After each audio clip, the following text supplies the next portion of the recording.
నెల్లూరు జిల్లా ఆత్మకూరు కోర్టులో న్యాయవాదులు నిరసన తెలిపి విధులు బహిష్కరించారు. ఇటీవల కేంద్ర ప్రభుత్వం తెచ్చిన చట్ట సవరణ న్యాయవాది వృత్తిలో ఉన్న తమకు ఇబ్బంది కలిగించే విధంగా ఉందని వారు తెలిపారు. గత 3 రోజులుగా జరుగుతున్న విధుల బహిష్కరణ కార్యక్రమం నేడు కూడా కొనసాగుతుందన్నారు.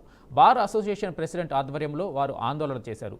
కేంద్ర చట్టాన్ని రద్దుపరచాలని, న్యాయవాదుల స్వేచ్ఛకు భంగం కలిగించకుండా వృత్తిపరమైన రక్షణ కలిగించేలా చర్యలు చేపట్టాలని నినాదాలు చేశారు.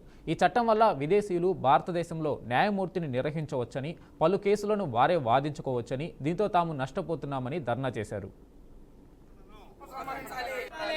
విదేశీ న్యాయ కంపెనీల రాకను నిరోధించాలి. విదేశీ న్యాయ కంపెనీల రాకను నిరోధించాలి. విదేశీ న్యాయవాదుల వృత్తి పట్ల కేంద్రం తీసుకున్నటువంటి వైఖరికి నిరసనగా త్రూఅవుట్ ఇండియా వాళ్ళ యొక్క వృత్తుల్ని, డ్యూటీస్ ని అబ్స్టైన్ చేసి స్ట్రైక్ చేస్తున్నారు. నిన్నటి నుంచి ఈ రోజు 2 రోజులు చేస్తున్నారు. సవరణ చేసిన బిల్లును ఉపసంహరించాలని, న్యాయవాదుల హక్కులను కాపాడాలని, విదేశీ కంపెనీల రాకను నివారించాలని, న్యాయవాదుల స్వతంత్రతను కాపాడాలని, ఇవన్నీ కొత్తగా అమెండ్మెంట్ చేసిన బిల్లులో వీటన్నిటినీ కేంద్ర ప్రభుత్వము వాటికి బ్రేక్ వేసింది.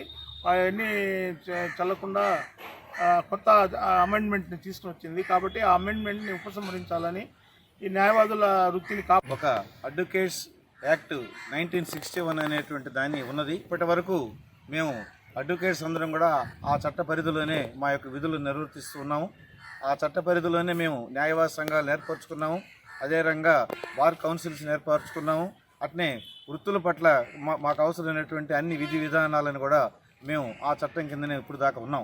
అయితే ఇప్పుడు కేంద్ర ప్రభుత్వం న్యాయవాదుల యొక్క వృత్తిని మెరుగుపరుస్తామన్న ఉద్దేశంతో కానివ్వండి, లేదా ఇప్పుడు ఉన్నటువంటి ఇబ్బందులను అధిగమించాలన్న ఉద్దేశంతో కానీ ఇటీవల ఒక చట్ట సవరణని, ఒక బిల్లుని ప్రతిపాదించింది.